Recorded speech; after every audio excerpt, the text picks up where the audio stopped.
Good morning, ladies. And gents. And gents. Oh wait, I guess. thought you was on TikTok. On TikTok, the ones I on thought you was on. the ones on TikTok. Okay. So today we are going to be talking about a very, very important subject. One that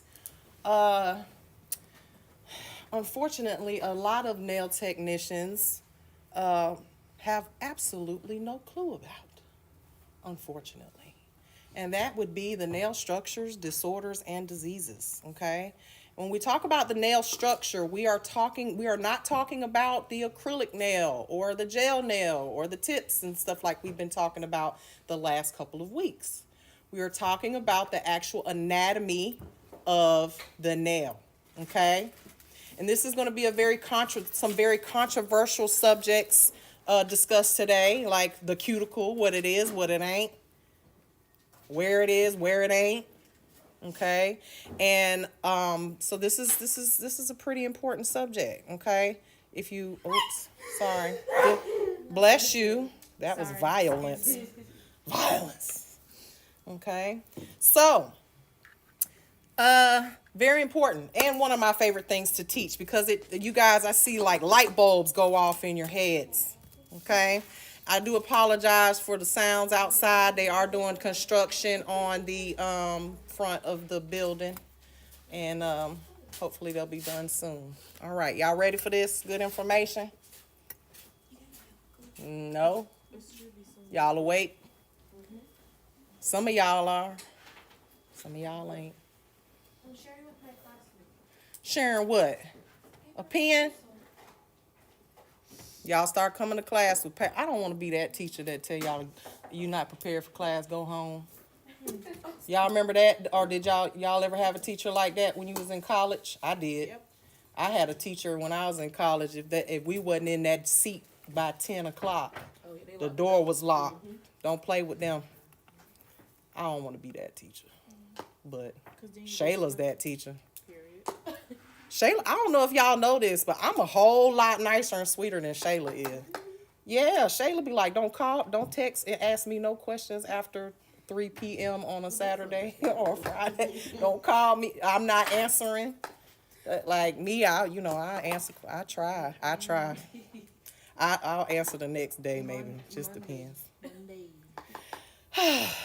Anyhow, all right.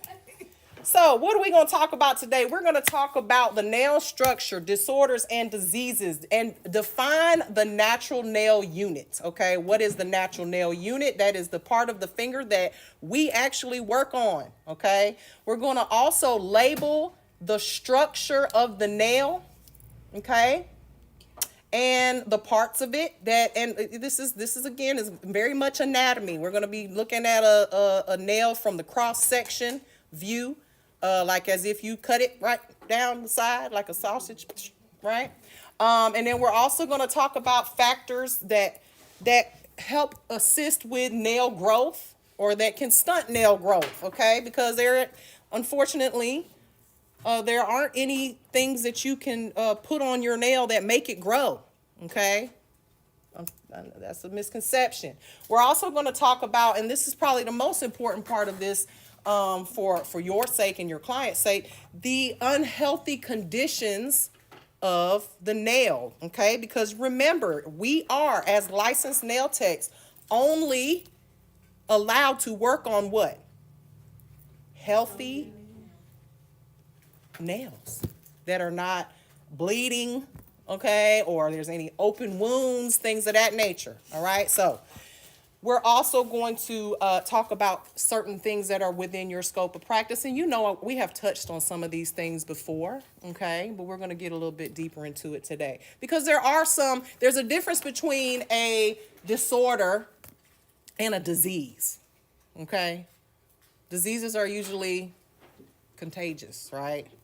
Something that if you have a certain type of disease, and then some disorders, sometimes you can't really help that, and they're not necessarily things that we can't work on. But we'll talk about each one of those things today, all right? So why do you think you guys need to learn this? Y'all talk to me now. Talk to me. So you can know if you can or can't perform on that nail. Right. This is what we do. We are nail technicians. You guys need to know this stuff. So for not only for your health, but also your client's health of their nails. Right? We're not doctors, we're not nurses, we're nail technicians, and there's certain things that we just should not be working on. Okay? Now, as a nail technician, it is our job to expertly beautify and groom the natural nail. Okay? And we do this by offering our clients guidance on maintaining their healthy nails as well as home nail care. Okay, so it doesn't just stop. If your client is coming to you and all they're doing, you probably guys have probably seen it. Those that are doing nails already.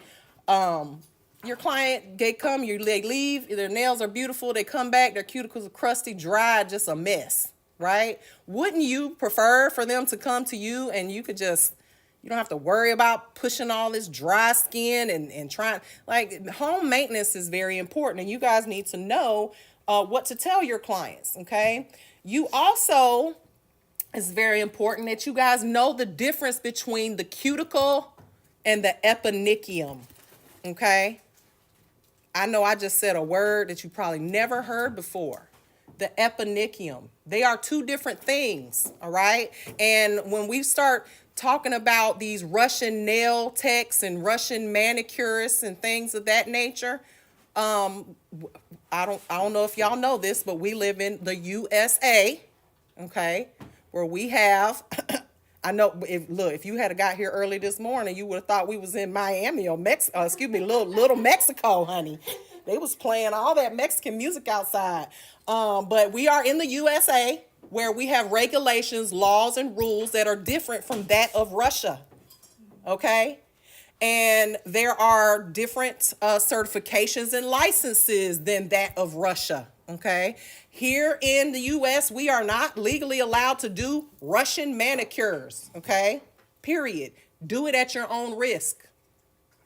Because I'm telling you now, it's not legal as a nail tech. It's beyond your what? Scope of practice, okay? Because when we talk about things that aren't legal, nobody's going to come and arrest you for doing a Russian manicure, okay? But you understand what I'm saying, beyond your scope of practice, okay? And we'll get more deep into that in a second. Now, this is also going to prepare you for this particular chapter. It's going to prepare you for moving into more advanced services, meaning becoming an advanced nail tech or a licensed certified wellness tech or medical nail technician. Okay, you got to know all this stuff before you can do that. And when you start getting into that realm, you're talking about big bucks for regular schmegular pedicures, cutting people's toenails. Okay, you can get paid with insurance by insurance companies when you have these types of certifications. So, but you got to know this stuff first. So, let's talk about the natural nail unit. The natural nail unit is composed of several different parts, okay? Several, including the nail bed, the matrix, the nail plate, the eponychium, hyponychium, all types of ligaments, and then these nail folds, okay? No, and don't worry, we're going to go over each one of these individually. And all of these parts of the finger, okay, start from the tip of the finger, the very tip, and we're not going to call it that after today, all right? If you guys want to be nail technicians, you want to sound like one, we want to be able to tell that you're a nail technician by the way you talk, okay? The tip of the finger all the way to the very first knuckle. That's the natural nail unit. Anything further back, we're not talking about that, okay? And this is typically referred to in the medical field as the onyx, okay? O-N-Y-X. Y'all have heard this word before, right? Anybody? What else is called? There's like a stone called onyx, isn't it? But think about it. A stone, something that's hard, okay? The onyx. And this nail, the entire nail unit, is mainly composed of something known as keratin. Where else have we heard the word keratin? Hair? Absolutely. Like keratin treatments. What do you think they're doing when they do a keratin treatment on you? What is being done? Yeah, I mean, some of y'all just do stuff just to do it. right? What is a keratin treatment? We're adding keratin to your hair because maybe your hair is limp and it's not strong, okay? Breakage, things of that nature. You're experiencing that. So with that being said, we want to have lots of keratin in our nails and our skin and our hair, right? So that it's healthy. And that as far as healthy nails, when we talk about healthy nails, what are some of the attributes of a healthy nail? How can you look at a nail and tell that, okay, I can work on this nail, it's healthy? Anybody know? No bleeding or cuts. Well, obviously you wouldn't have any bleeding, cuts, open wounds, all right? But what would you have? What would it look like? Look at your healthy, beautiful nails. All of you have healthy, beautiful nails, don't you? Look at them. What do you notice about it? Is it firm and flexible, or is it limp and bendy? And how does it look?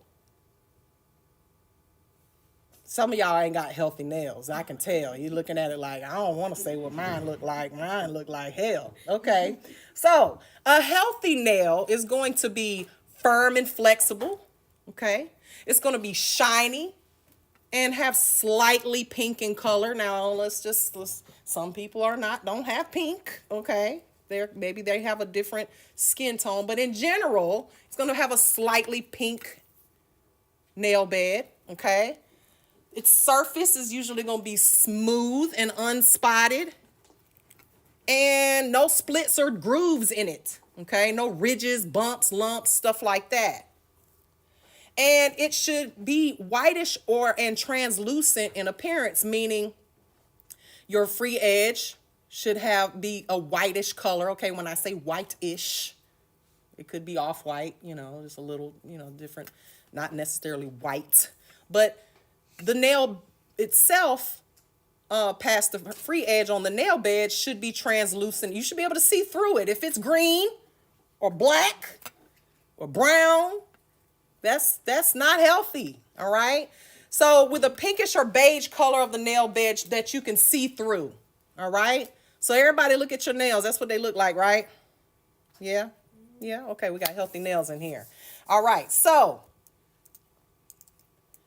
let's label some of the parts or the structure of the natural nail. Now, what do you notice about these nails that you see on the screen? By the way, we are live on YouTube if you want to see what's going on, see what my students see. What do you notice about these nails? What can you see? Got little white spots on there. What is that? You ever seen that on your nails before? We've all seen that before, right? Okay, we'll talk about what that is, but those are micro traumas in the nail.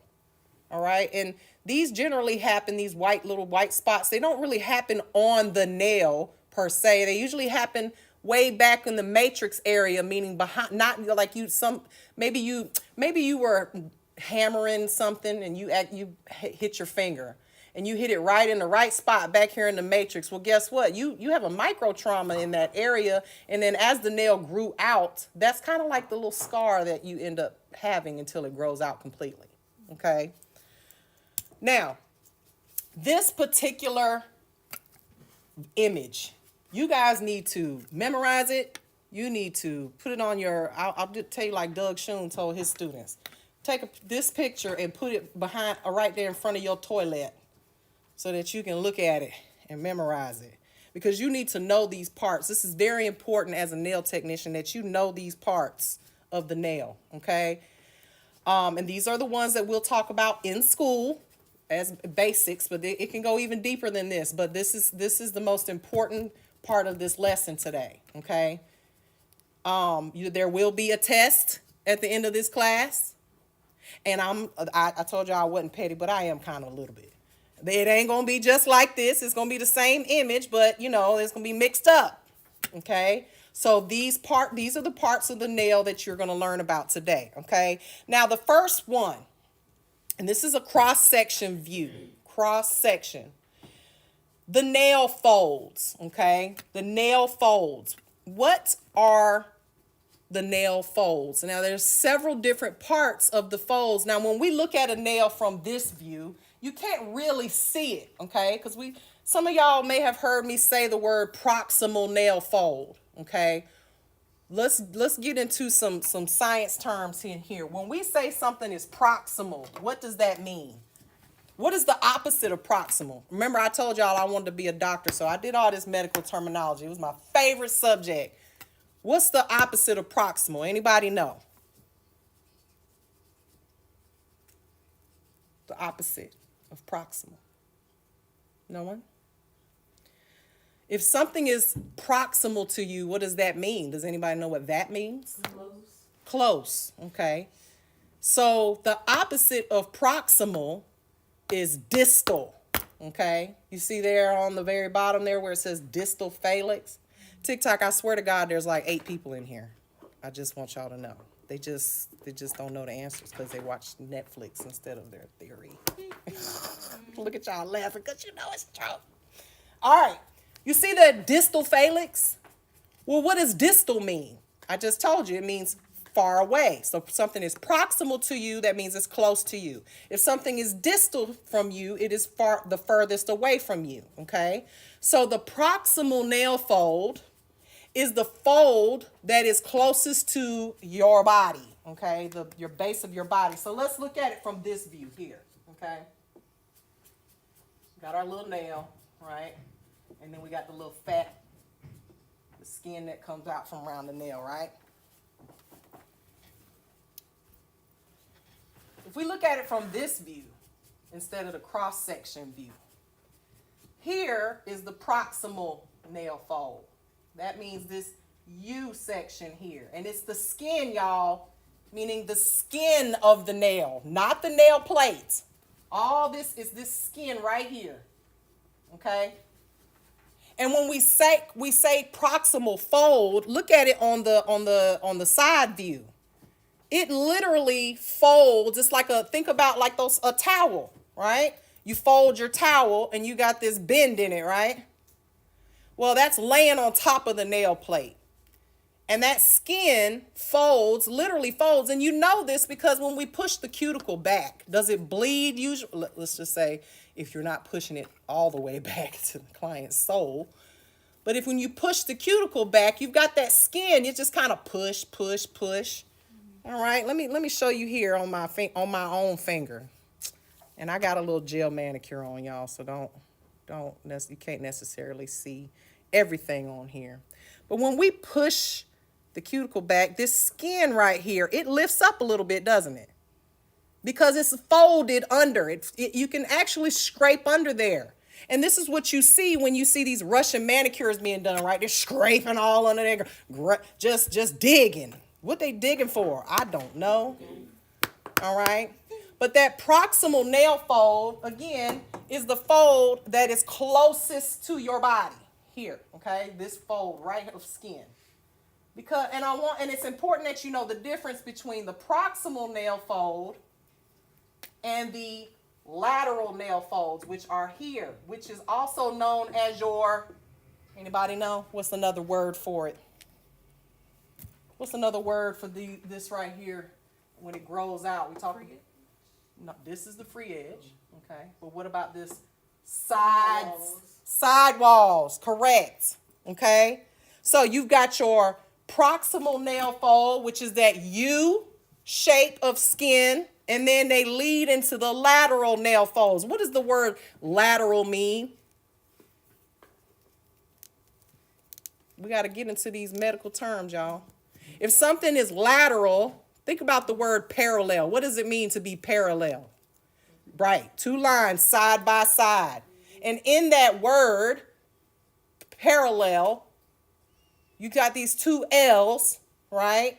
Just think about that with the lateral. Lateral means they're beside each other. I am lateral to Shayla right now. She is right beside me. Okay? Does that make sense?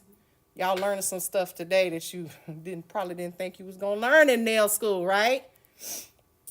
Lateral nail fold. So you got the U, the proximal, and then you got the lateral. And again, that's from this view here. Proximal here. Proxy. I'm going to just do proximal here. Lateral here. And you know that those folds of skin, are they alive or are they dead?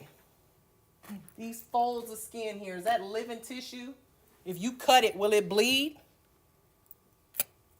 Yeah, no? Anybody? Cut your come on up here, let me cut it and see. Y'all, come on now, talk to me, wake up. Yep, it is living tissue. The proximal nail fold is alive, okay? Now, the proximal nail fold and the lateral nail folds, if you look at the nail folds from this view, okay, we're talking about the skin around it, okay? That's the folds. This part right here, let me do it in a different color.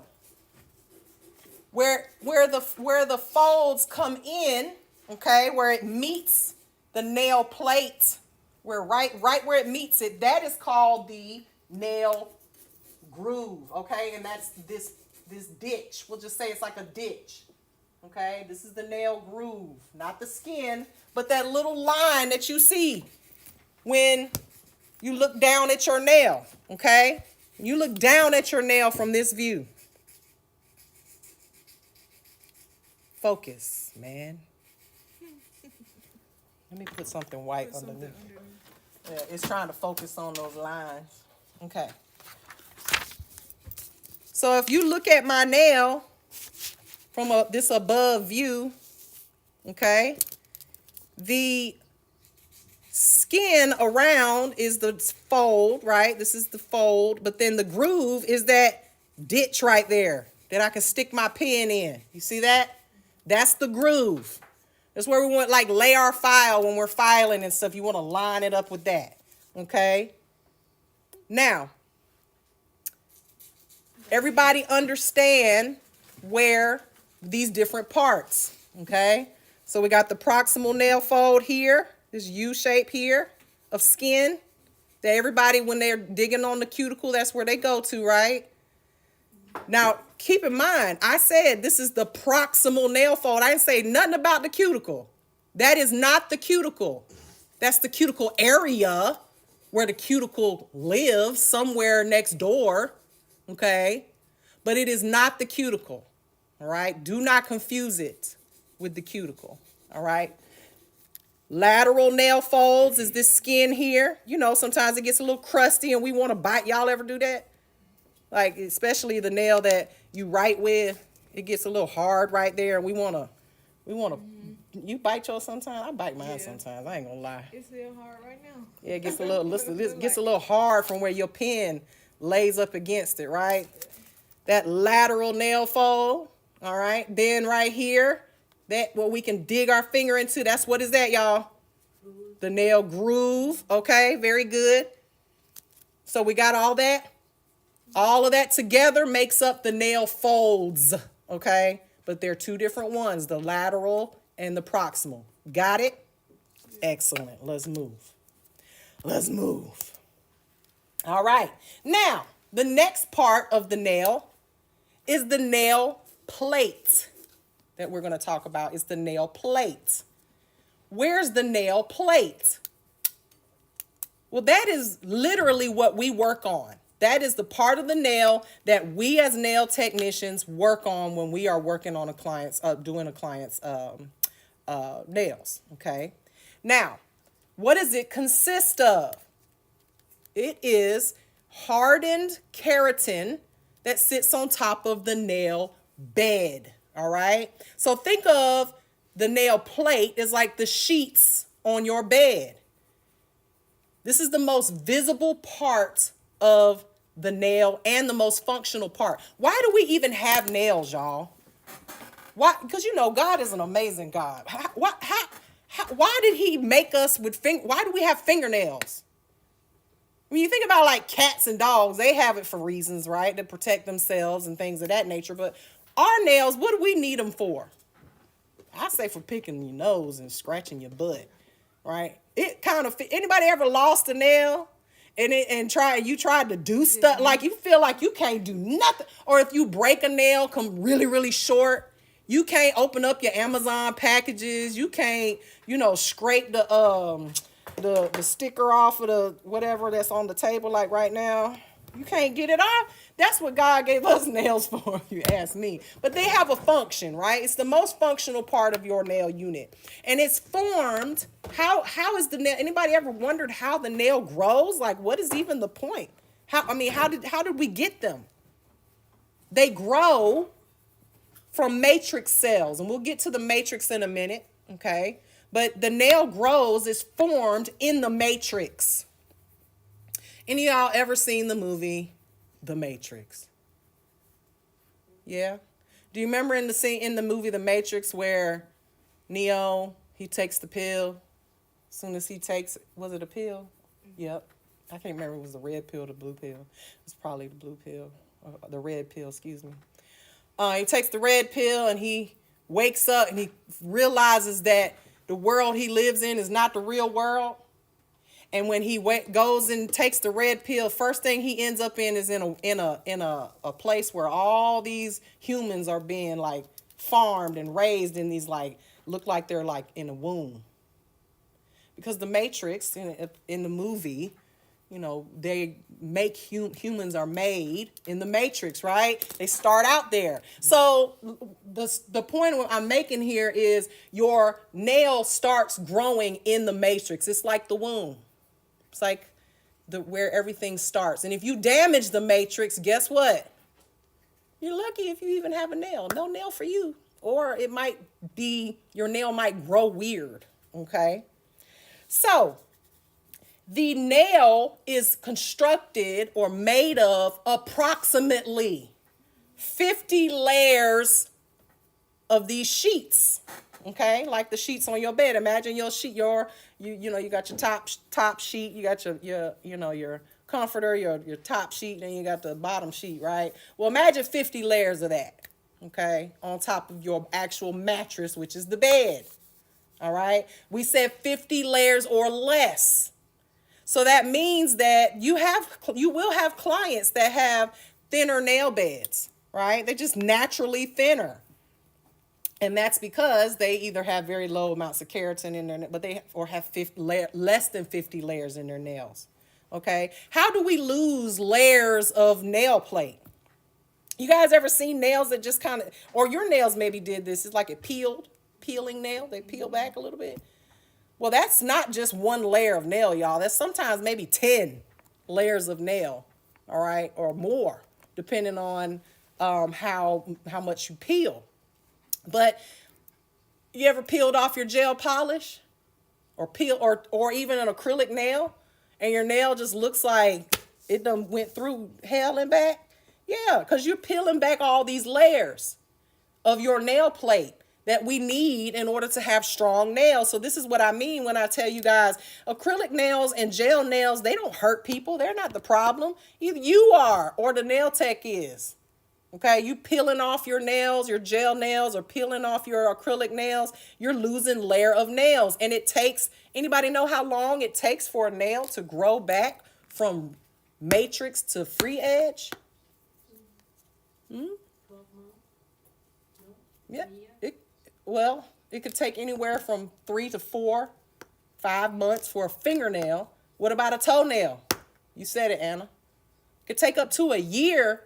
And depending on your age, it might take 2 years for it to grow completely back, okay, for a toenail. So when you think about as these nails grow, and we're working on these clients and their nails are growing, and we're just doing a fill-in every 2 weeks, and you're using an e-file on that nail, and you're taking all these layers of nail off, you're the problem.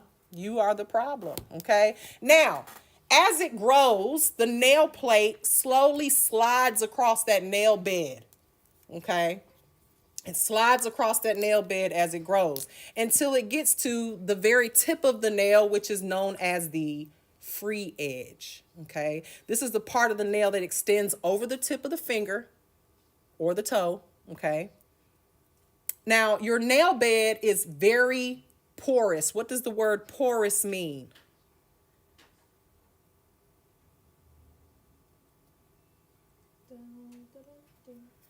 Feel like I want to play the Jeopardy song.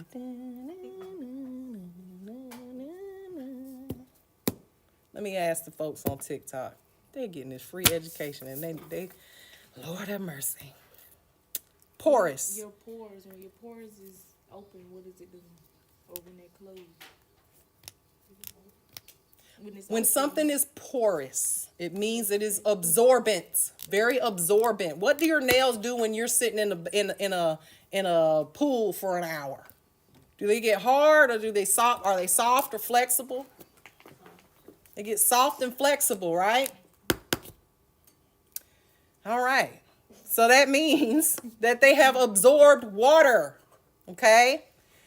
And now your water content of your nails is sometimes can be very, very, very much related to your environment. So if you live in a place like Arizona, where it's dry, desert, your clients may or may not have very brittle nails, dry, brittle nails. It just depends on how they take care of their hands and everything. But your environment is very, very, very, very, your nails will be relative to your environment. Now, healthy nails have a water content of between 15 to 25%. 15 to 25% water content. So if you've got very, very brittle nails, what can you maybe, or your client has very, very brittle nails, what do you think you can, I won't say the word prescribe because we don't want to prescribe. We don't prescribe anything. But what can you suggest to your clients that maybe they need to start doing instead of drinking, cognac and Hennessy every day? Water. Ma'am, your nails are very, very dry and brittle. Maybe you should try drinking instead of, Starbucks all day long. Try drinking some more water. Maybe that will help, will assist with your dry, brittle nails.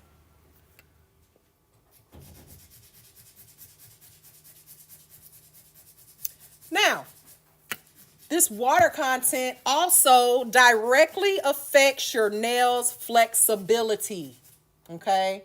So if the client has, again, dry, brittle nails and they break very easily, they won't be, if they don't have enough water content, the client's nails will be very, very, very brittle and crack and stuff like that. So, now, the nail bed. We talked about the nail plate. Now let's talk about the nail bed.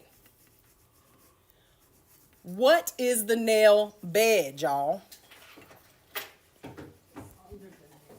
It's under the nail what? The nail bed is under the nail bed.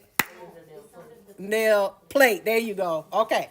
So the nail bed is under the nail plate. And the nail bed, if we get down to the nail bed, what's wrong? What done happened, y'all? If you can touch the client's nail bed with your bare finger, that's a problem, don't you think? What do you think? What do you think has happened?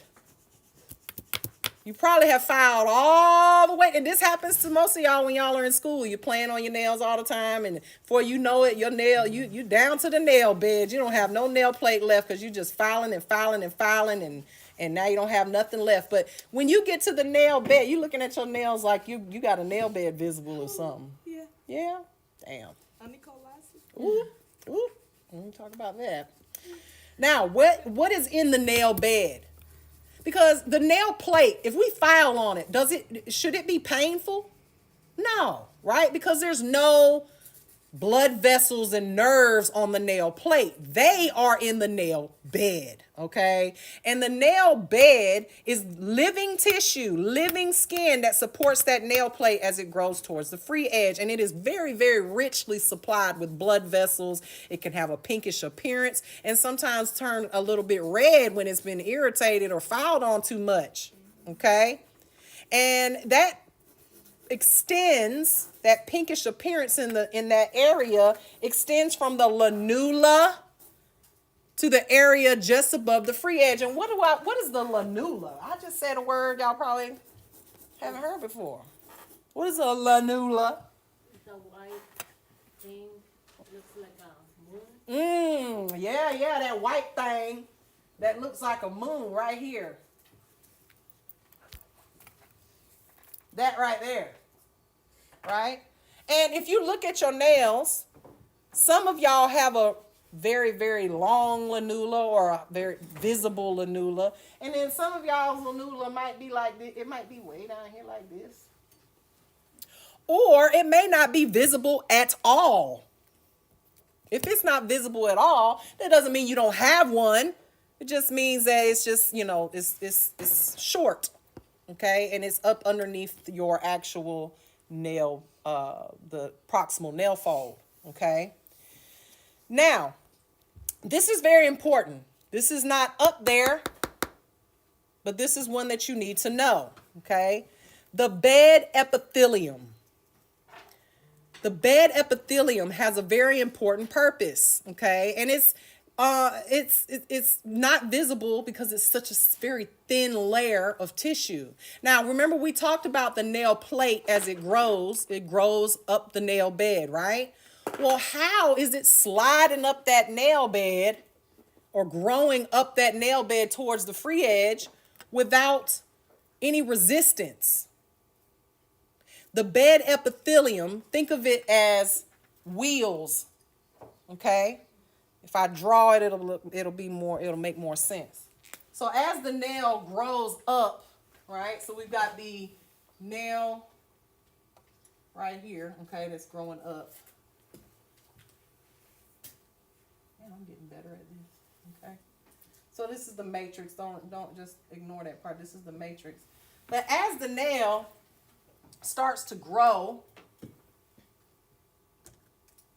right in between the nail plate and the nail bed, you got this little small row of cells called the bed epithelium. It's like a cushion in between. And it's very, very, very, very thin. Very, very thin. But as that nail plate, it's like oily wheels that kind of help it move and slide across that nail bed without any resistance. Does that make sense?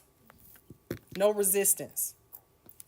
So everybody know where the bed epithelium is. It's in between what and what? Nail plate. Nail plate and the nail bed. Okay. Everybody got that? I'm going to move along. This is a very important chapter. My little late one that just came in. You may want to take notes on this. There is a test at the end of this class. You missed the most important parts. Moving right along. The matrix. The matrix. This is the area of the nail where the nail cells that form the nail plate are born, okay? Where they are created, okay? And it extends from under the nail fold, okay? Y'all see it on the diagram? It starts way, and that looks like it's way back, doesn't it? But if you look at your nail, remember we said that the nail, hold on, I'm trying to put my nail in here. There we go. The natural nail unit starts at the knuckle, right? Here. The matrix is somewhere in this, let me see if I can draw it back here. This is the matrix area, okay, from here to here. About there. So as your nail grows out, it starts in that matrix area, okay? And it extends from under the nail fold to the base of the nail plate. So like I said, it starts there and it moves right to the base of the nail plate where it actually starts to form a hard nail plate. And those matrix cells, okay, are, like I said, they come from there and they turn into the nail plate. The matrix contains lots and lots of nerves, lymphs, blood vessels that nourish those cells, okay? Now, remember we talked about the lanula, right? Well, the lanula is the visible part of the matrix, okay? It's part that it is part of the matrix. It's just the part that you can actually see, okay? And it extends from underneath that nail fold, and it is living skin, okay? That whitish half moon shape that's underneath the base of the nail plate. And the reason why it's white, okay, the appearance of it is caused by the reflection of the light that bounces off of the matrix. Think of the matrix. Y'all ever seen, if any of y'all cook, you cook and maybe you cook chicken. Y'all know that little part of the chicken, that gristle, that kind of looks shiny. It's pretty, kind of purple, pink. It looks like chrome almost. You know what I'm talking about? None of y'all cook. Well, none of y'all cook. A raw piece of chicken, that gristle that holds the bones together. And you look at it, it's kind of shiny, that ligament, right? Meanwhile, she eat chicken. Meanwhile, you eat chicken now. She like, ugh. That part that, some people eat it. You eat the gristle? I got American teeth. I can't eat gristle. I don't know why I don't know. But it reflects light, okay? And that's why it's so much lighter, okay? And the lighter color shows you the true color of that matrix, okay? Not all lanulas are visible, all right? Now, the nail plate, the growth of the nail plate can be affected by a few different factors, okay? A few different factors. Number one, an individual's health. Your health is directly related to your nail growth, or your nail growth is directly related to your health, okay? So these folks, it always kills me. They always talk about healthy nails, healthy nails. Meanwhile, they smoke, drink, don't work out, all of that stuff, overweight, healthy nails, whatever. All right? That also, if there's a nail disorder or disease present, and also if there's an injury to the nail matrix. Now, I'm going to show y'all my little nail here. You can't see it too good because I have some gel polish on top of it. But what do you notice about my nail? This nail had a major injury when I was a little kid. I mean, I'm lucky I even have a fingernail. What do you notice about it? And let's just put two next to each other so you can see the difference. There's a dip. What do you think happened here? Sliced it open. Yeah, you can see the scar here, right? Right there. All right. Now, what'd you say? Who said something smart? I know a late person didn't come in here having jokes. No, I didn't. She said you bit on it too. Oh, I bit on it? I wish I would have bit on it. This was a horrible, traumatizing accident, okay? So, this side, you see there's a scar that goes from here to about right here. And on this side, there's you kind of can't see it, but you can see that there's a dent here, right? So there's a scar that goes from here to here, okay? And if you turn over and you can see where those two scars are, we'll just visualize. I don't want to make y'all, turn y'all stomach, but I got my finger caught in an industrial door, like the one here in our, commercial door. I was at daycare, and I was playing hide and seek, and I was hiding behind the door, and they opened the door, and guess where my finger was? I was hiding, I was like this, trying to put my big ass in behind the door, and my finger was in the door jamb, and when they opened the door, crunch.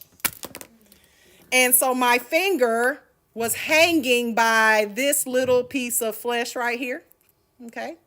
And my entire nail was chopped in half from here to here, okay? Now, the only reason why Miss Mary has a fingernail and I don't get a 9-finger discount at the nail salon is because, if you notice, it cut straight across from here and it clipped me right there. My lanula, if you could see this nail, is really weirdly shaped. It's not a moon shape. It's kind of like a moon with a bite out of it. Okay? Now, the reason why I have a nail is because had the injury been just a millimeter lower, like this way, and clipped me there, I would have been down into the matrix area, and I probably wouldn't have any growth of my nail on this side at all, okay? But I did sustain, I know that music is really loud, ain't it? Somebody tap or tell her, turn it down a notch.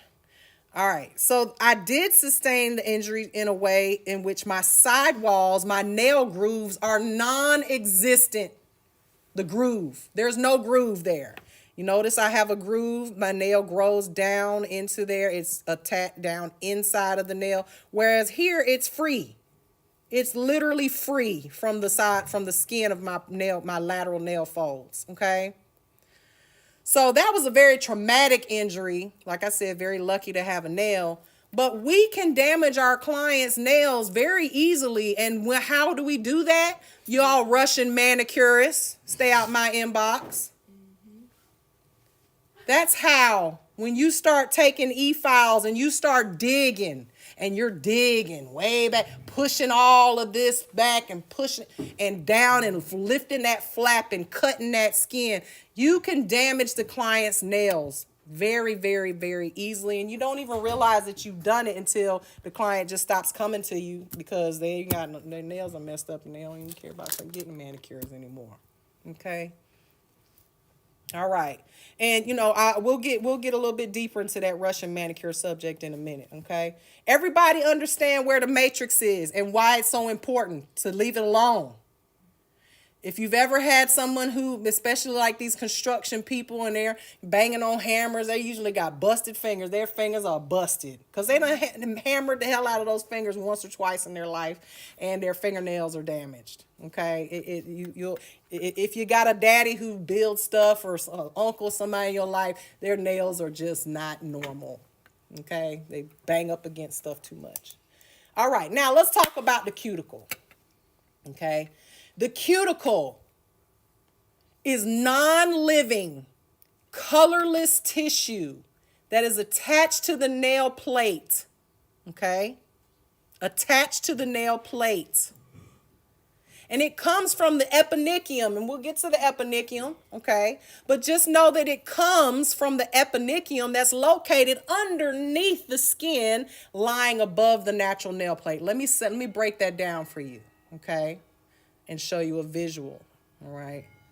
First of all, you can see from this side view, the cuticle, all right? The cuticle is it's kind of dark colored on there, but it's laying right on top of the nail plate. It's visible. You can see it, okay?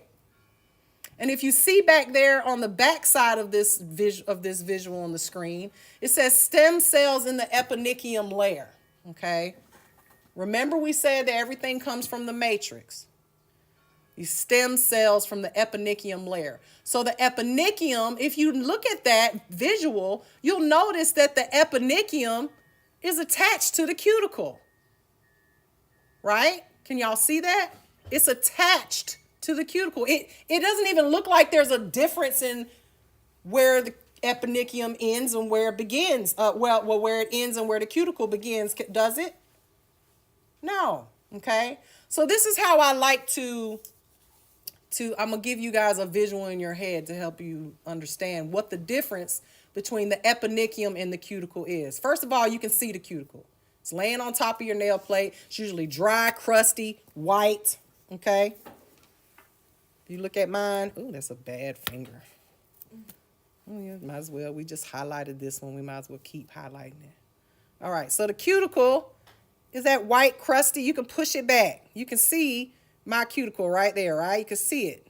When you push it, it's dry and crusty, okay? Now, the eponychium, like I said, when you look at the diagram, you can't tell where the eponychium ends and the cuticle begins. You just know that the cuticle is on the nail plate. You can see it. So visualize this. Think of the eponychium, because the eponychium or the cuticle used to be eponychium. Okay, remember the cuticle is dead. It's non-living. The eponychium, however, is very much alive. Okay, so think of it as, and it's kind of hard to, because, vampires are not alive, are they? They're dead, right? They're like supposed to be dead. But they're walking around, and I'm just making this up, y'all. I'm not being for real. I don't believe in vampires. Okay. Think about vampires. What happens when they hit the light? When they only come out at night, right? Why? Because if they hit sunlight, what's going to happen? Huh? They burn. They turn to what? Poof, dust. Turn to dust. And they just die, even though they're already technically dead, but not to confuse you. All right? So, vampire has to stay in the dark, in his coffin at night. Okay? That is the eponychium, living up underneath the proximal nail fold, living tissue that once it comes out, meaning it's pushed, remember it pushes out as the nail plate grows, now it hits the light, aka the nail plate where it's visible. And now it's getting wet, it's getting dry, we're doing dishes, we're doing all of that. It dies as soon as it hits the actual visible light. And it dies, and now it is now called what? Did y'all hear anything I just said? The eponychium was alive. It crawled out from underneath the proximal nail fold, died, and turned into what? The cuticle. Amen. Thank you, Jesus.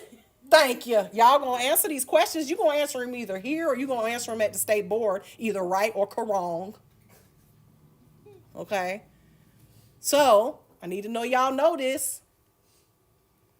So, the cuticle can easily be pushed off of the nail by a gentle pushing, okay? Or we moisturize it with water when we're doing a manicure, right? To make it easier to just push off the nail. But what happens with, because y'all will say, oh no, it doesn't.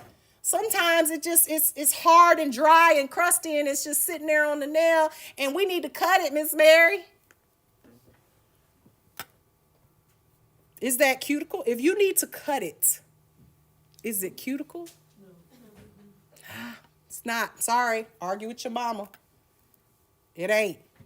If you need to cut it, what you're actually cutting is not cuticle. Okay? It is keratinized proximal nail tissue. Meaning that nail fold, remember we talked about that living tissue, that proximal nail fold, that U shape at the bottom of your nail in the cuticle area? Well, if it's nice and moisturized, and how do we moisturize it, y'all? Cuticle oil, lotion. Again, we don't prescribe things to our clients, but we can suggest things to make their nails look better and be more healthy, right? Or look more healthy. But what if they don't regularly oil their cuticles? What if they just ignore them completely, or you don't make that suggestion to them? What happens to the proximal nail fold tissue? It gets dry. What does keratinized mean? What is the word what did we just say keratin was? And what does it do for your hair, skin, and nails? If we don't have it, what is going to happen to our nails? It's not going to be healthy. They're not going to be healthy. Why are they not going to be healthy? Because healthy nails are what? Are they strong or are they weak and brittle? Right. So keratinized means that it's dry, hard, brittle, stronger. The skin is dry, basically. Okay? It's dry. So just because my skin is dry, does that mean I want you to cut it off? It's still alive. Dry don't mean dead. Okay? Dry does not mean dead when it comes to the proximal nail fold. Dry just means dry. So what they're cutting when they're doing these Russian manicures, they're not cutting the cuticle. They're cutting living tissue. Let me show y'all a picture real quick. Y'all see this? Okay. Now, I don't know if y'all know who Doug Schoon is, but y'all need to know who Doug Schoon is. All right. Doug Schoon, will you go get those books from over there? They're on the bookshelf. Doug Schoon is the scientist for the nail industry. All right, there's several, but in my world, he is the scientist for the nail industry. And he wrote several books, not to mention contributed to the Milady textbooks, Pivot Point, all of that. But these are his books, okay? There's 3 of them. Face to Face with Doug Schoon. There he is. He's I love a nerd, okay? This is him. But he wrote these books, and all of you should own them, and they are in our school library if you would like to take a look at them, okay? Face to Face with Doug Schoon. He actually, this particular, I was on his website last night preparing for class, you know.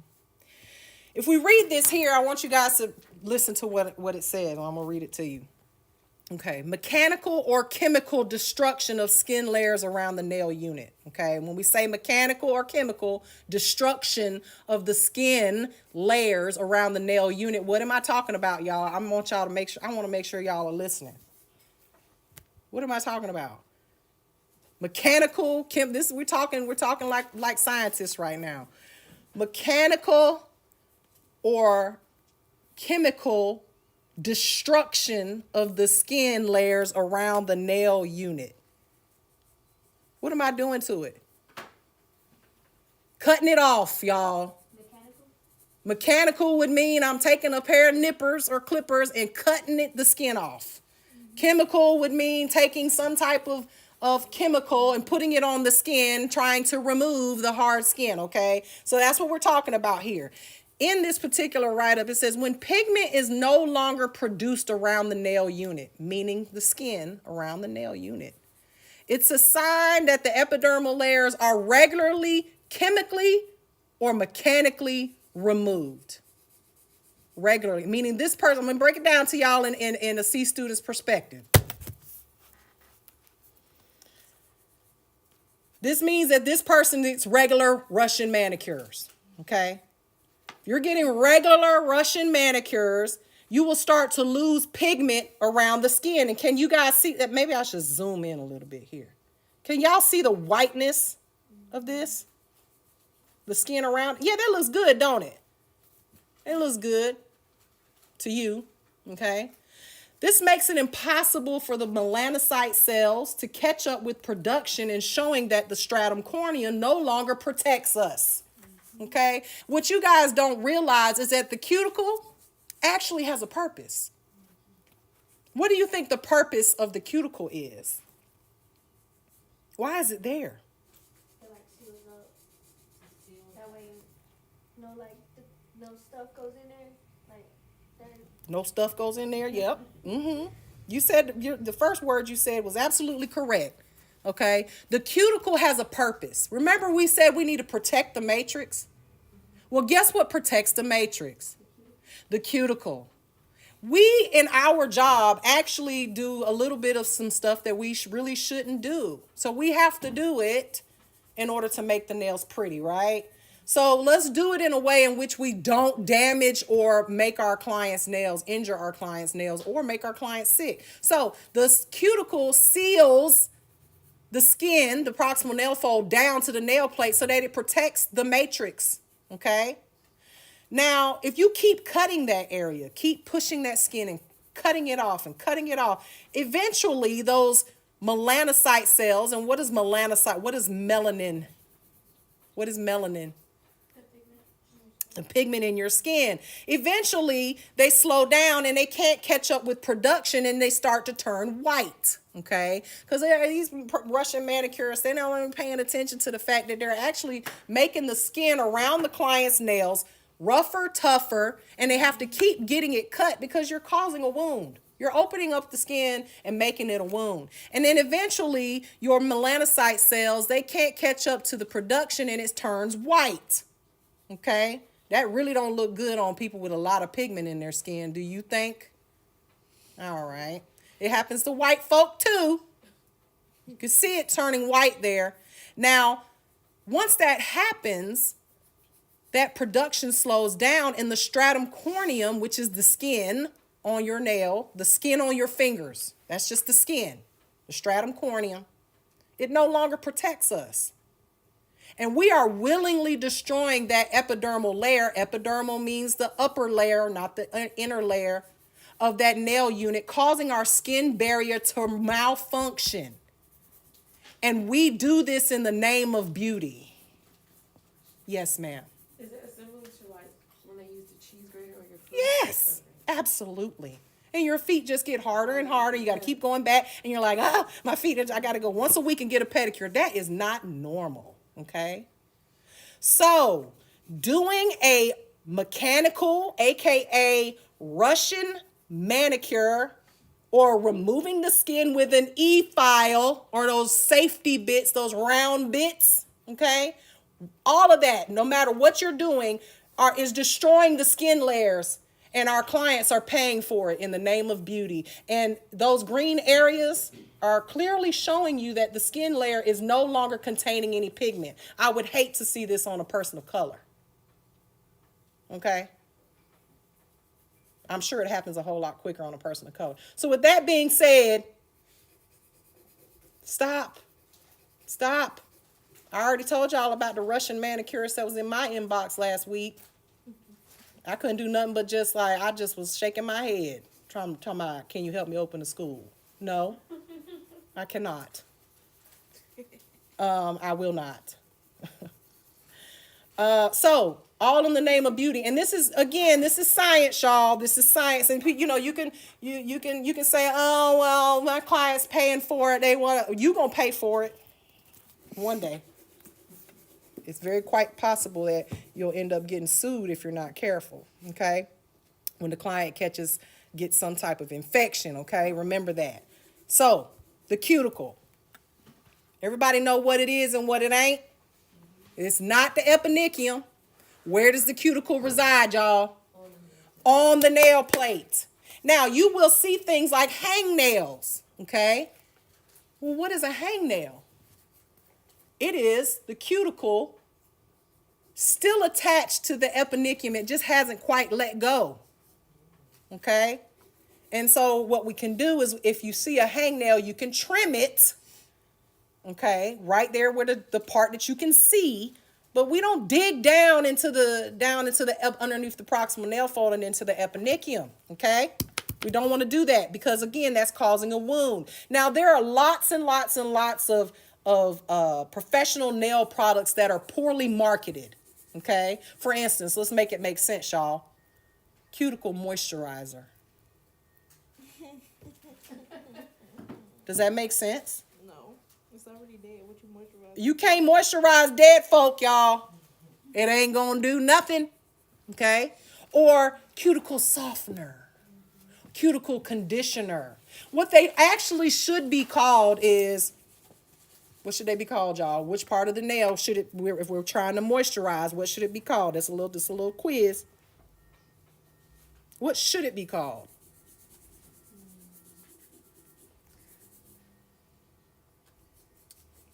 Y'all know the name. We just talked about it. I mean, Natalie probably don't know.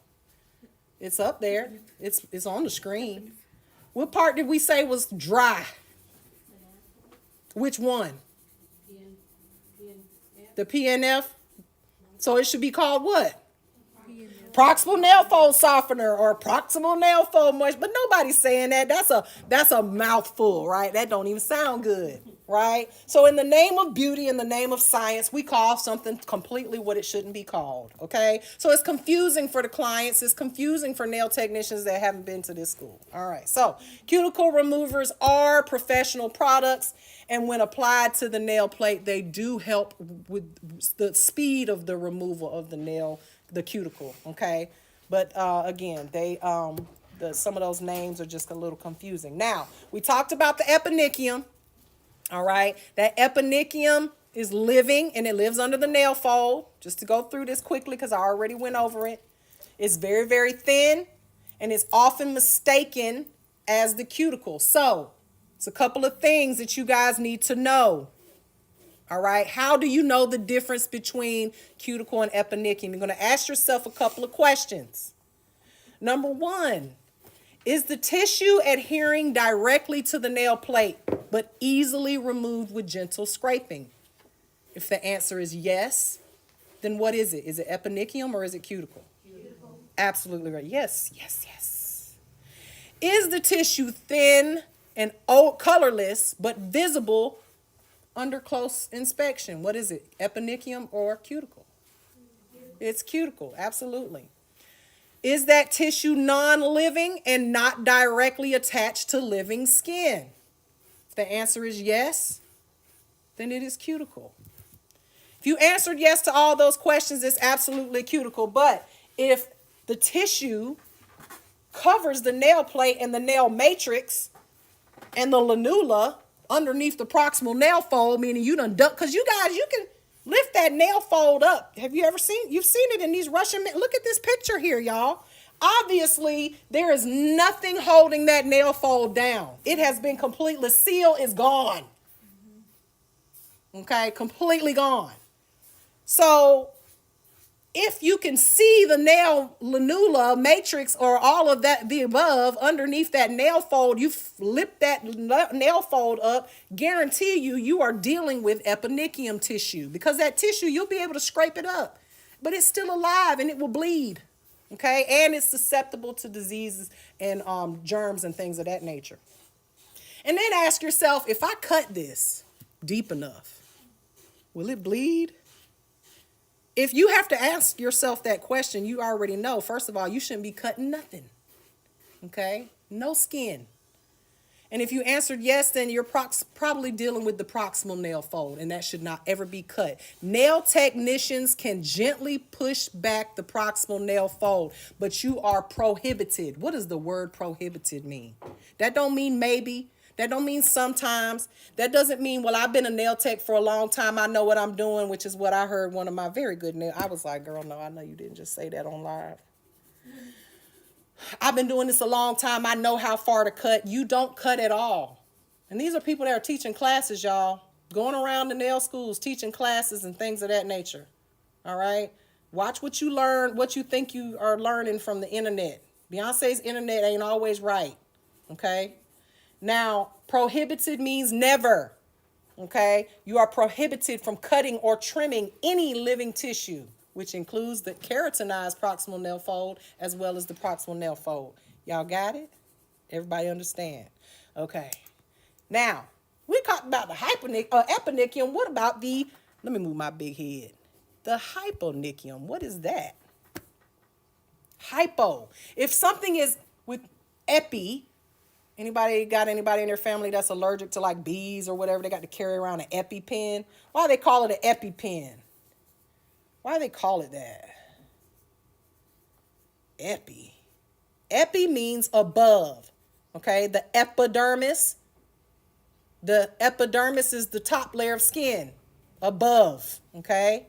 So the eponychium and the hyponychium are two different things. Hypo means below, okay? So for instance, let's talk about hypertension versus hypotension. If you're hypertensive, that means you got high what? Anybody know? I'm hypertensive as hell. High blood pressure. Hypotension means you have low blood pressure, okay? So you can infer that the hyponychium is low. Okay, and these are medical terms, but if you look on the screen, you can see that the hyponychium is that little piece of skin that is under your free edge. Some of you who worked on Shayla's nails last week got to see what a high hyponychium is. Okay, it's that little flap of skin that lives underneath between the fingertip and the free edge of the nail plate. Okay, and what is the point of that little piece of skin? Why is it there? Because some people don't have one, and that it's a nail disorder because of it. What is that? What is it? What does it do? It says right there on the screen. I know y'all can read. It's a protective barrier that prevents microorganisms and all kinds of germs from invading your nail bed, okay? And so think of it like this. Maybe some of y'all have lifted up the hood of your car before. Everybody ever had to lift up the hood of their car before? What do you got to do in order for it to come up? That latch. It's a little latch, right? You can push the button in it, but there's still a latch that keeps it from flying up, right?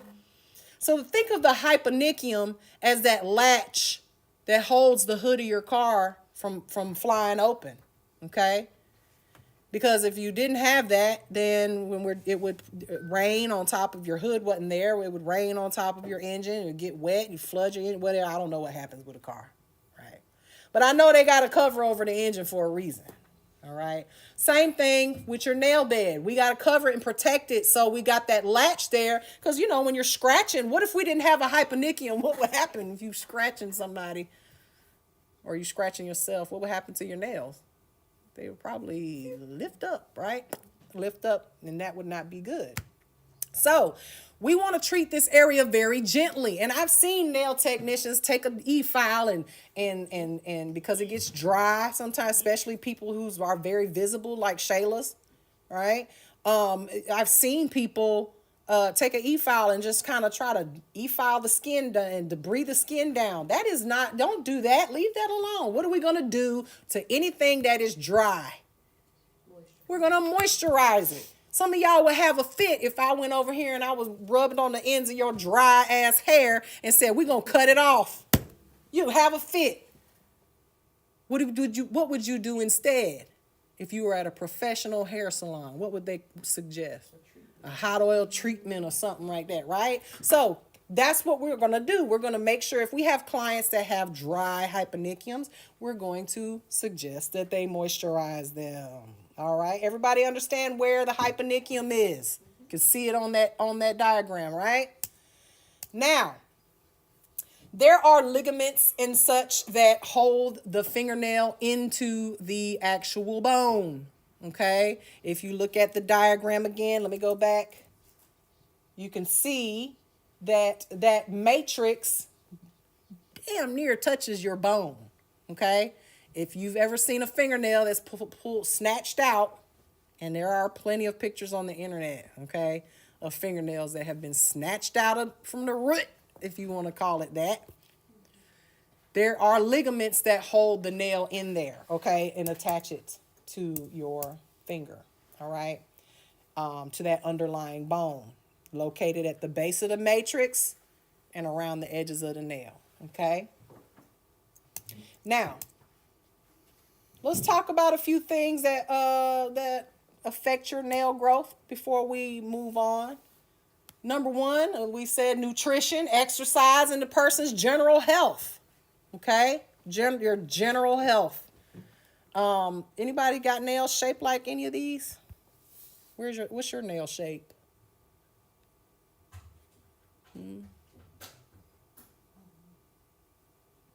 Some people, mine, I would say I have like maybe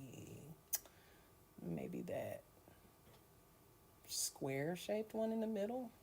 Flat nail beds, fan nail beds. A lot of this can be caused from different disorders as well. Okay? Just depends on your general health. Okay? So what makes people's nails grow in these different shapes? What did we say? The nail plate, where does the nail plate cells come from? Where do the nail plate cells come from? What? Speak up now a little bit. The matrix? Are you correct? You sounding like you don't know. You know it. Yes, the matrix. So our matrix shape determines the shape of our nails. You cannot change the shape of your matrix. Okay, this is why we have jobs. So because we have some of our clients have nails shaped like this and they don't want them shaped like that. Okay, the length and the width and the curvature of your matrix will determine the thickness, the width, and the curvature of your nail plate. Okay. So the average rate of nail plate growth is about 2.5 to 3 millimeters per month. Okay. Think about that when you think about how that fill-in line on the back of your nails.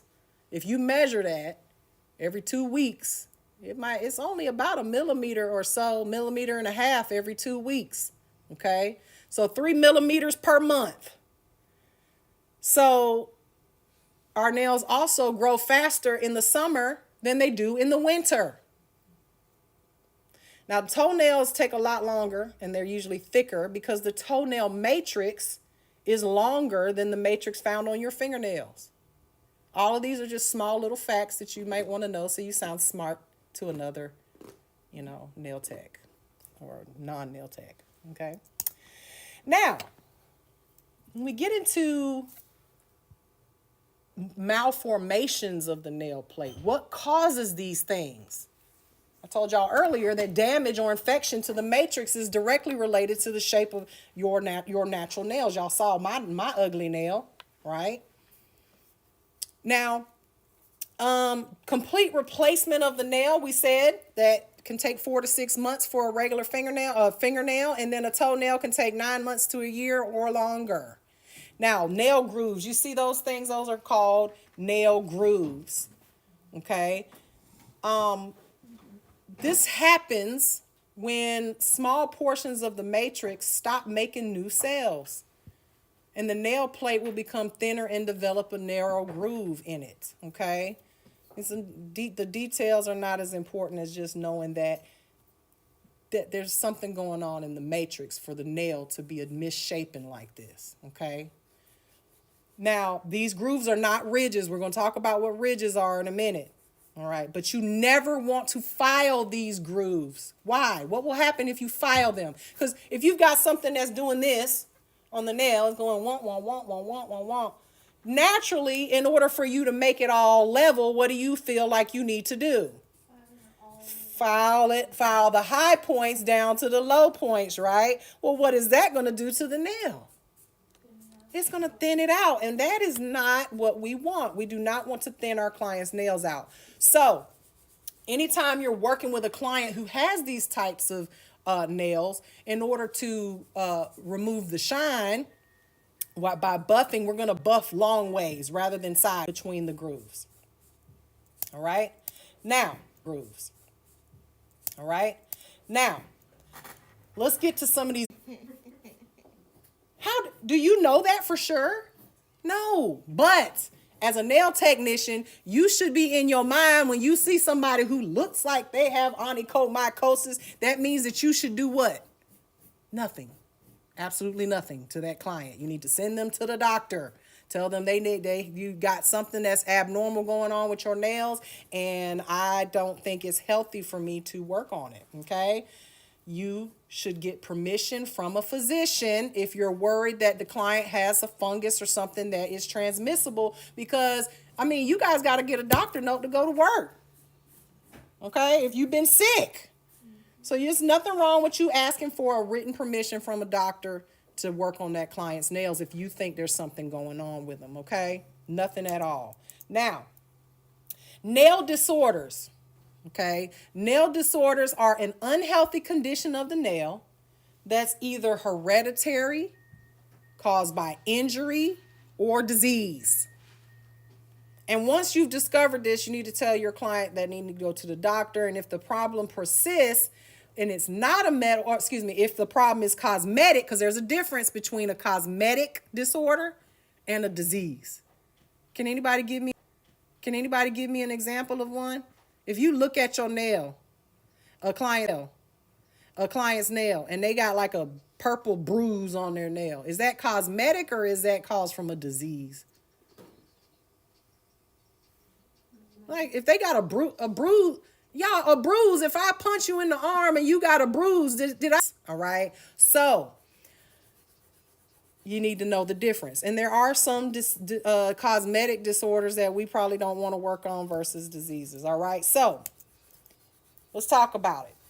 Here's Bowes lines. What are Bowes lines? Remember our nail bed. This is a dark purplish spot, usually due to some type of small injury to the nail bed. And with this client has visible bleeding like in that area. It looks a little like it's kind of fresh, don't it? So I wouldn't want to mess with it if there was visible blood or bleeding, right? But if it had healed and it looked like that client, it just looks like, oh, okay, it's just purple, we probably would want it covered too, right? So you could put some put some polish on top of that client's nails just for cosmetic purposes, okay? So that is not this is a disorder, but it's not a disease, okay? Now, the discolored nail down on the left-hand corner. Nails can turn a variety of colors, y'all. And this can indicate surface staining when maybe your client colored her nail hair burgundy or purple or blue or whatever, right? But that's one thing. But other types of discoloring can come from systemic disorders. Like, anybody ever had your granny say, or an old person in your life say, I got low blood. Low blood. Well, what is that? What do they really mean? They got poor blood circulation. Right? Their blood is not reaching the tips of their fingers, so their fingernails turn blue. Now, is this a disorder that you can't work on the client's fingernails? I don't think so. You could work on it. I mean, as long as they might have cold hands, right? But you can work on their fingers. But just make sure that, you're asking your client if they have, you're not going to want to ask your client, hey, do you got, any diseases that I can catch. You don't want to be nasty about it, but you want to ask your client. I mean, I went and got a wax yesterday. Is he coming in here? Hello. How you doing? What was that about? How you doing? How you doing? Hello. He was flirting with me this morning. Anyway, maybe I don't know. Man, he was coming in to check on me. How you doing? How you doing? You all right? I'm doing. How you? She okay? Okay. What was I saying? Whew. Yeah. So I went and got a wax yesterday, right? First thing they asked me, you on any new medications we need to know about? Why? Because I guess they was worried about snatching off some of my skin or something like that. Look. Hello. I'm sorry to bother y'all, but is there any way that y'all, whoever owns the car, to That would be me. move it? You want to move my car for me? Yeah. Where? I don't know, wherever. Just to Sorry the. for interrupting y'all. No, you're okay. You're Thank you okay. so much. Why didn't he just say that? Which He one? came in. He was like, "How you doing?" And what the heck? And then you came. I don't know, they told me to do him a favor. Oh, okay. Make him. I make him nervous. I make him nervous. I think it's because he doesn't speak the best English. Oh, okay. Well, we speak Spanish in here. Yeah. I'll tell him that. Yep. Thank you. Thank you. Well, somebody speaks Spanish in here. We got a couple of Spanish speakers. I speak Spanglish, a little Spanglish. But you may want to ask your clients, simple things like, do you have any health conditions that I need to know about? Okay, that you think I should know about. All right. So, eggshell nails. And if you look at this nail from the side, that nail is doing this right here. It's curving over. Or it might even do this. Okay, it might swoop up. But this very thin nail, noticeably thin. The nail plate is usually more flexible than normal, like it's real bendy, okay? And this can be caused from improper diet. It could be hereditary. It could be from some type of medication or even overfiling the nail, okay? So can you work on this nail? It just depends. It might depend on the reason why, okay? Now, a hangnail, y'all see that, the little hangnail right there. What I tell you, you guys can do with that. Just a little snip, okay? Whatever is showing, all right? And please, if it's bleeding or if it's, anything like that, we don't want to work on that nail. It's unfortunate. We can't work on it. So that's why we want to make sure we maintain our clients' nail health so that they can show up every 2 weeks and get their nails done, okay? Now, this is where we're getting into some stuff. Let me move my head again. Let me just move my head off. Okay. All right. An infected finger. Obviously, there's something going on here, right? This is going to be, when we're talking about something that has an infection, you're going to see visible redness. The client is probably going to have pain, swelling, broken skin, and you may see pus. Please don't go squeezing it. You are not Dr. Pimple Popper. That is not your job. Do y'all watch that show? I love that show. I'm a ponologist. I love pimples. But anyway, we got to refuse nail service here. Okay? You cannot work on a client's nails when they have this going on. All right? Medical referral is required. Now, a lot of times these things will resolve themselves on their own. Okay? Over time, but again, you cannot work. How are you going to file around that? No, don't do it. All right. Now the next one is going to be that one all the way on the right-hand side. This is called leukonychia. Okay, these are those white spots we were talking about. Okay, these are whitish spots, discoloration on the nails, and it's usually caused by a minor injury to the nail matrix. Okay, sometimes you have people who they tap their fingers on stuff a lot, and they got this nervous tick, and they're always, even if you do this a lot, what are you putting pressure on? You can feel it. Do your fingers like this if you got any nails on your fingers. Do you feel where the pressure? It's not just the tip of your nail, it's pushing back here into your nail matrix. So if you're one of those folks that just all the time, you may have a lot of white spots on your nails. Okay?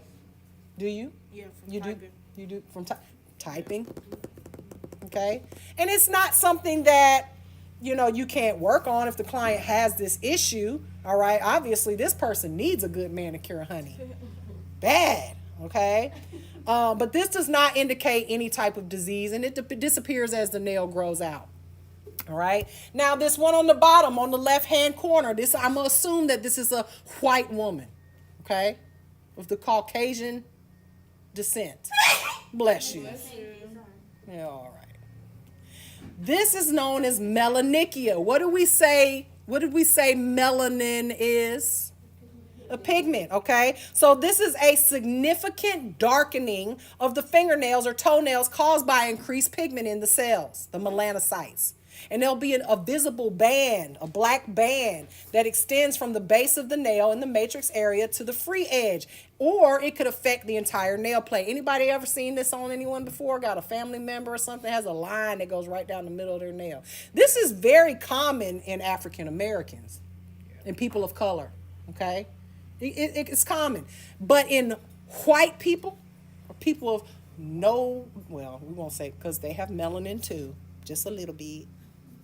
Okay. Only people that don't have melanin are who? Albinos, as they say in Nigeria. They call them albinos. I'm like, it's albino. But anyway.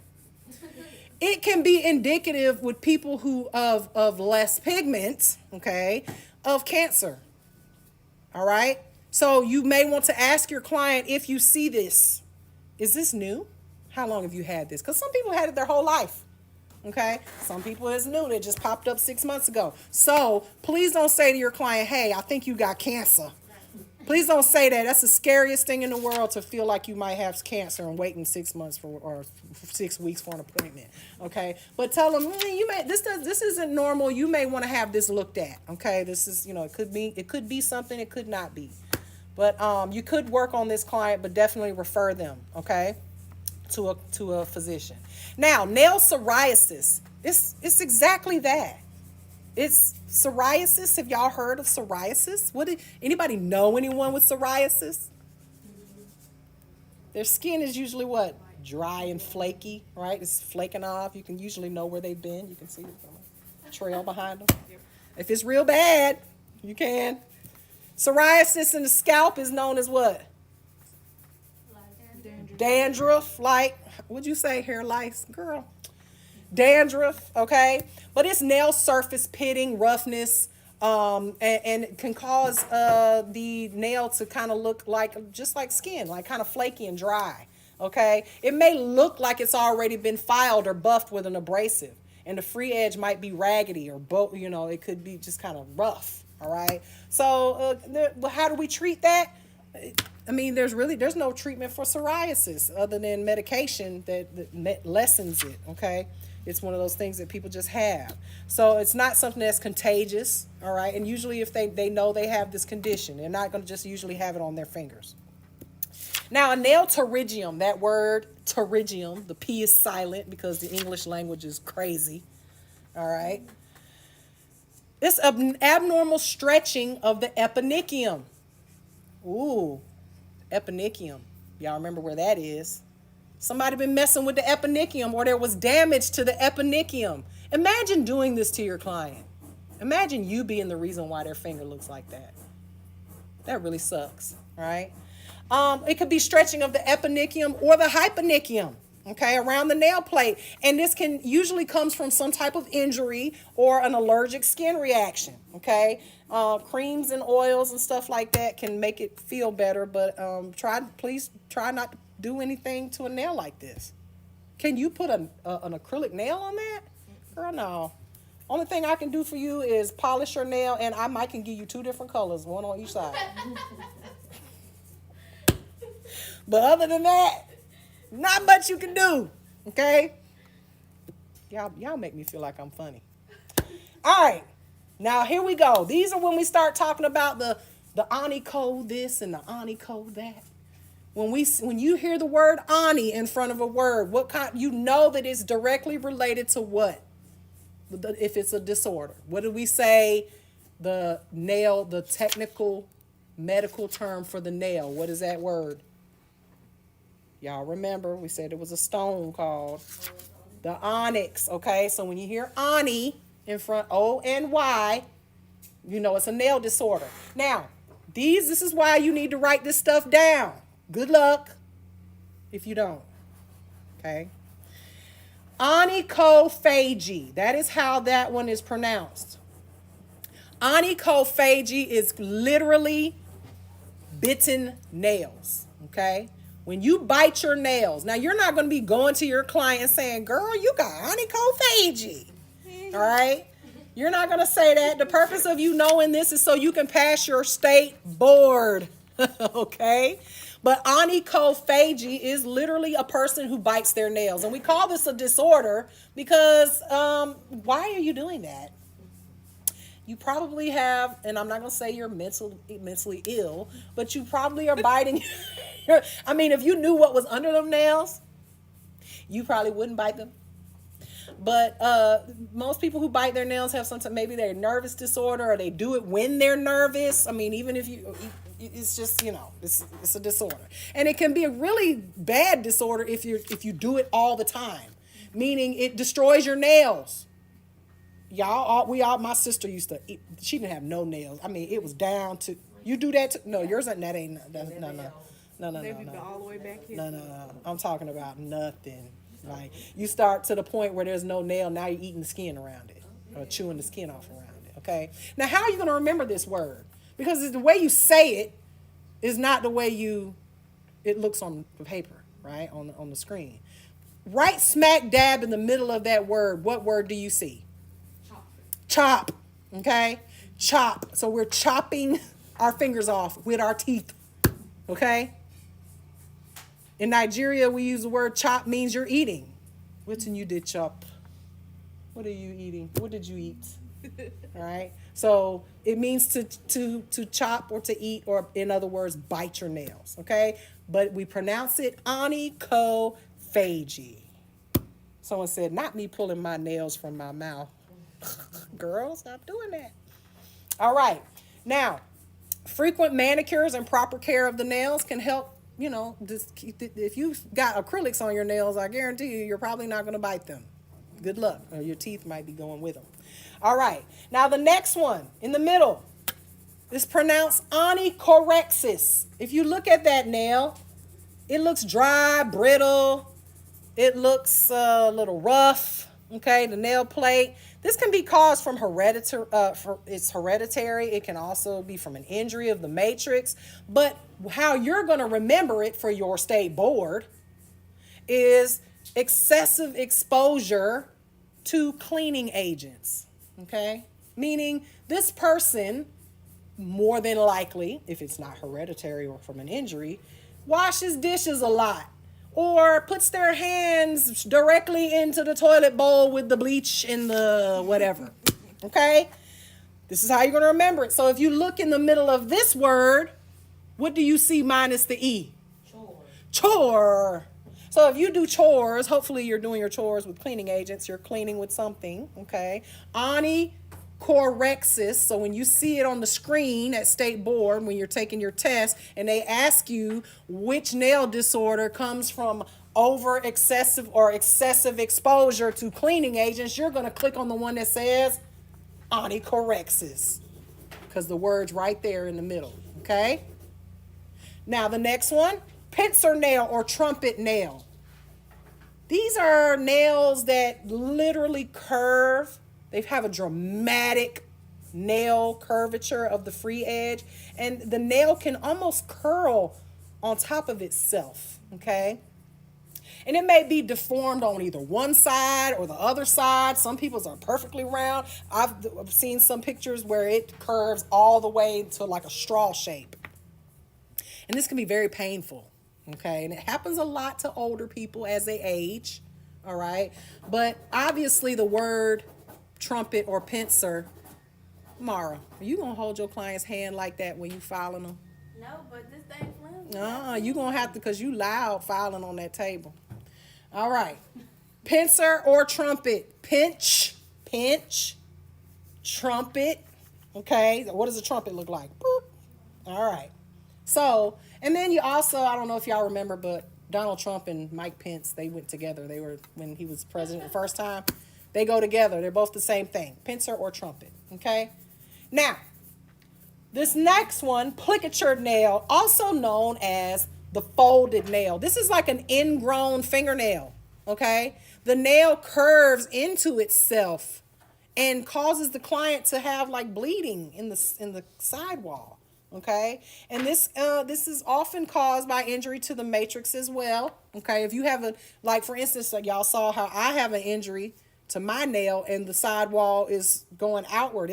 This nail actually grows, y'all. If I let it grow, it grows. You'll see like a free edge. It doesn't grow out like a long nail, but if you were to see this nail without the polish on it, it's white right here like a free edge, like my nail is growing out. But it doesn't grow that way. It's just not attached. So, but the opposite can happen with a plicatured nail where it grows inward. And can cause that client, just know they have to keep that nail short or it's going to grow and cause like an ingrown fingernail or toenail, okay? So, everybody got that one. Now, remember, there's a difference between ridged nails and nail grooves. Remember, we were talking about the nail grooves earlier? Well, ridged nails are seen in normal aging. This is just going to happen to you if you're lucky enough to live long enough, okay? It's just normal, okay? It's not from injury to the matrix or anything like that. It just happens as we age, all right? And remember, we just want to be careful not to file sideways, all right? Now, this last one, splinter hemorrhage. What does it mean to hemorrhage? I'm hemorrhaging. Bleeding, okay? To hemorrhage means to bleed. So, we've all seen these before. You probably saw it on your own nails before. You're like, why is there a white line? Looks like I got a splinter in there. Okay, what is that? What happens? Well, this is underneath in your nail bed, you got all these blood vessels. And remember, our nails grow straight out. They don't grow round or to the side, right? They grow straight out. So if we have a very small micro trauma to the nail bed, the blood vessel, and I mean very small, the blood vessels pop or burst in a line. And it looks like you've got a splinter. This happens a lot when we're trying to bite our nails off and you feel that little sharp pain, like, oop. And then all of a sudden you take your nails off and you got this. And you're like, oh, well, you did it. It's a small, tiny, because you just forced those nails off. Maybe it happens a lot with that. Okay. It can happen for numerous amounts of reasons, but that always happens to me when I'm trying to peel my nails off when I ain't supposed to. Okay. It's caused from some type of trauma to the nail bed. All right. Can you work on a client with this? Absolutely. It's no biggie. As long as they're not bleeding, which they're not going to have a splinter hemorrhage if they're actively bleeding. Okay. Now, how do we reduce nail infections? Proper cleaning, disinfecting of tools, because a client can have a disorder or an infection and not know it, and you might not know it either. Okay? This is why we need to sanitize and disinfect our tools from client to client. Never want to take shortcuts when it comes to cleaning. And, make sure that you're separating your clean implements from your dirty implements. There's no in between. Okay? Now, here's a few more of these, and then we're done with these disorders. Okay?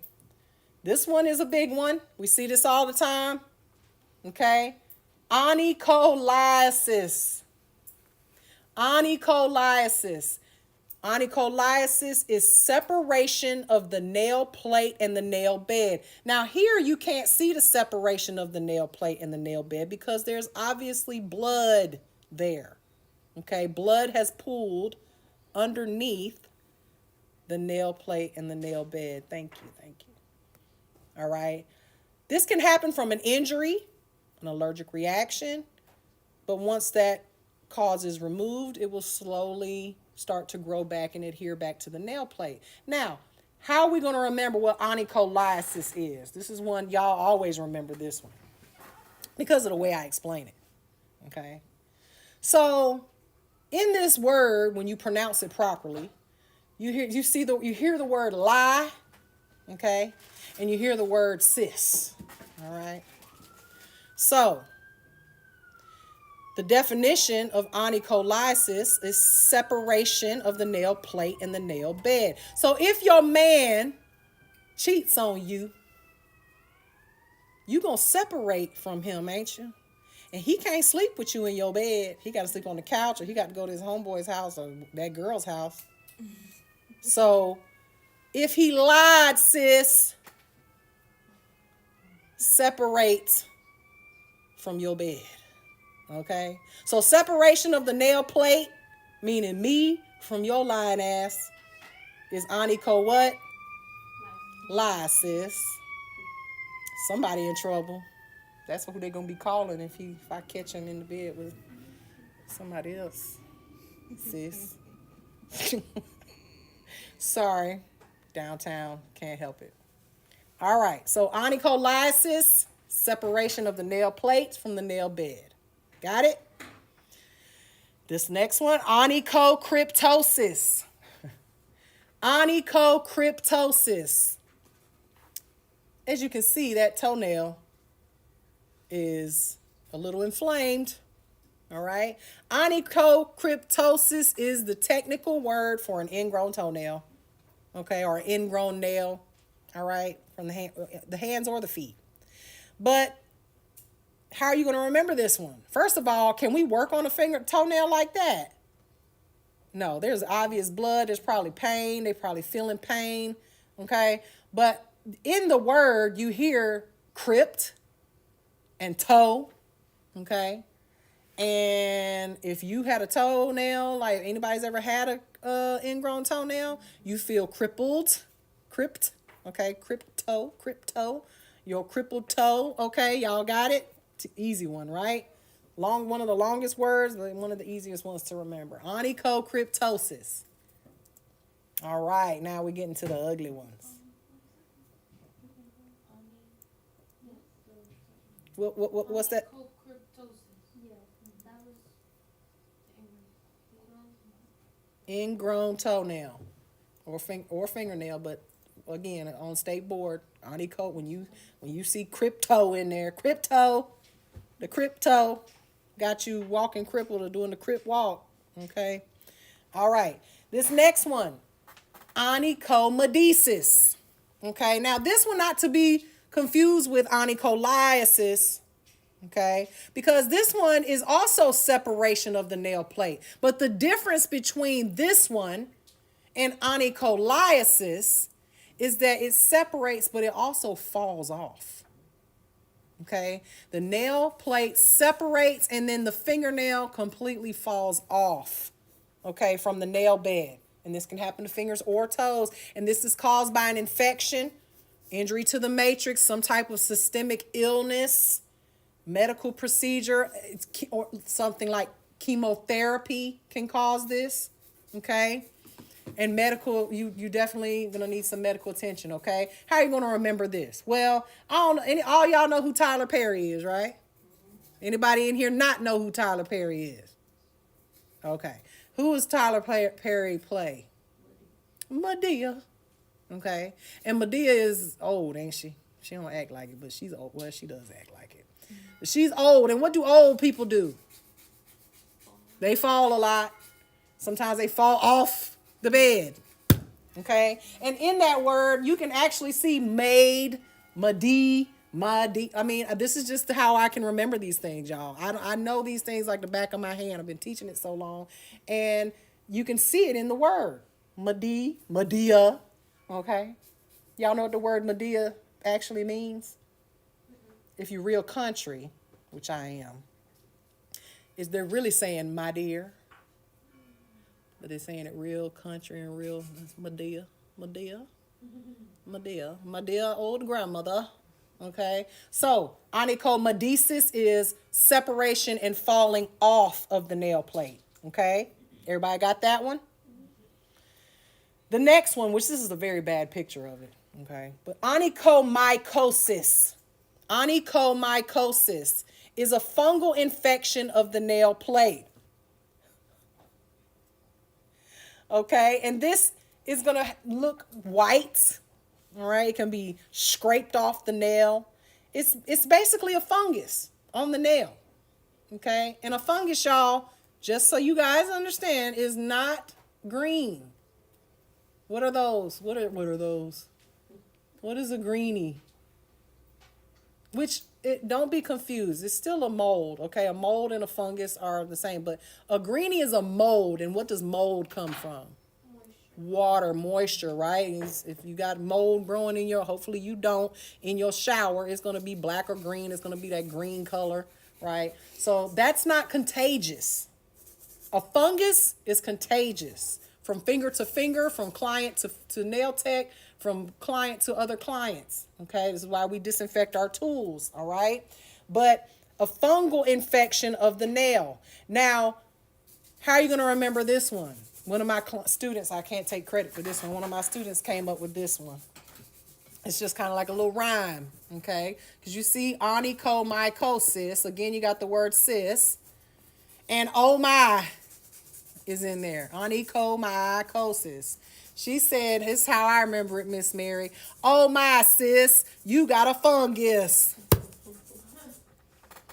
Okay? Oh my, sis. You got a fungus. So these are really cute. All right. Everybody got that one? And again, it won't look like that. It'll be white. It'll kind of look like the one next to it. All right. Fungus is usually white, brown, black color. All right. Only got 4 more left. Okay. This next one, onychosis or onychia, they are both the same. Okay. This is going to be an inflammation of the matrix. Remember, if the matrix gets damaged or if it gets diseased or some type of infection gets in there, this is what can happen with Russian manicures. Messing around back there, leave that stuff alone. Stay out of that matrix, okay? And so inflammation of the matrix, the way I remember this one, and I'm old school, y'all. I've been listening to Nicki Minaj since you guys were like little, okay? Nicki Minaj, what's her real name, y'all? Did anybody know? Oh, we got some Nicki Minaj fans in here. Onika. Okay, Onika. And what does Onika, or what was she before she had most of it removed? Or has she had it removed? What was she known for? She's the one who the BBL was all because of Nicki Minaj. I don't know, y'all was little back then, but nobody had BBLs until Nicki Minaj came out with that big old butt. Okay? So, onychia or onychosis, I hear the word onika, which is Nicki Minaj with the big old inflamed butt. Inflammation of the matrix. And we're just going to remember an inflammation of the backside, okay? Meaning onychia. And they're both with the same word. It means the same thing, okay? Now, these are the last ones, and then we're done, okay? Paronychia. A paronychia, that first one, paronychia. Am I moving too fast? Am I moving too fast? Okay. Paronychia. Paronychia is very much like the infected finger, but this is the technical word for it. A paronychia is an inflammation, a bacterial inflammation of the tissue around the nail plate, the proximal nail fold, the perimeter of the nail. A paronychia is very, very easy to get if you have a hangnail that gets infected, or if you're digging up underneath that nail, that proximal nail fold, and you cause your client to have an infection. Okay. Excessive exposure to dirty things. Okay. After you've been to the nail salon and got a Russian manicure and they opened up your nail matrix and left it exposed, okay? And so we do not want to work on that. Paronychia, the perimeter of the nail, the skin around the nail gets infected. Okay. Now, this last one is the hardest one to say, the ugliest word that I've ever seen on paper, and also the ugliest nail infection I've ever seen. This one looks like and sounds like a Harry Potter spell. Okay? And you say it like this. A Pseudomonas aeruginosa. I'm now giving you black, green, and brown and yellow toenails. And that's exactly what it is. It's a rapidly growing, contagious bacteria that can cause an infection. And when it first starts, it's kind of yellow, green, then it becomes darker as it goes through the stages, and eventually it turns like black. Okay? Very, very ugly. Obviously, we're not doing nothing to this, right? Hopefully your client isn't even coming to you to get their nails done if their nails look like this, okay? But again, a Pseudomonas aeruginosa, all right? Got it? All right. Wait, what is it? A Pseudomonas aeruginosa. Like, if we were to write the definition. Oh, sorry. Very, very contagious bacterial infection that goes from yellow, green to black. So, the way I remember this one and what it is, any of y'all Harry Potter fans? Yes. Any of y'all Harry Potter fans? I don't watch it, but one of my students told me that one of the, bless you, one of the sorcerers, the bad guy, his name is Sirius Black, right? Sirius Black. Well, this is a serious infection that turns black at its latest stages. So is it like a hole? Yeah, it done cracked and turned all brittly and gross, and it's black underneath there. It's green, and this is contagious, very contagious. Don't touch it. Don't even look at it. So if they say, I got this thing, a girl, don't even come, you stay home. They're gonna send you a picture of it on Snapchat, and you can say, just stay home. Okay? But again, sounds like a Harry Potter spell. It's a very serious black infection. Got it? All right. Now, the last two. This one, pyogenic granuloma. Pyogenic granuloma. Okay. This is a severe inflammation of the nail in which a little lump of tissue grows up through the nail, through the nail bed, from the nail bed through the nail plate, okay? And if you look at the word granuloma, kind of sounds like granola.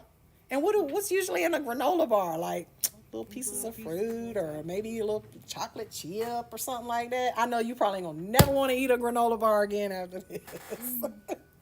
But pyogenic granuloma, it is a growth, an inflammation, a lump, a dried cranberry, or a chocolate chip that grew through the nail, like a granola bar, okay? Got that one? Again, don't mess with this. We don't want to, not that it's contagious, because I don't think it's contagious, but I do believe that is an open wound on the nail, and we don't want to be working on that, okay? Now, this very last one is the most common nail disorder that you're going to see in the nail salon.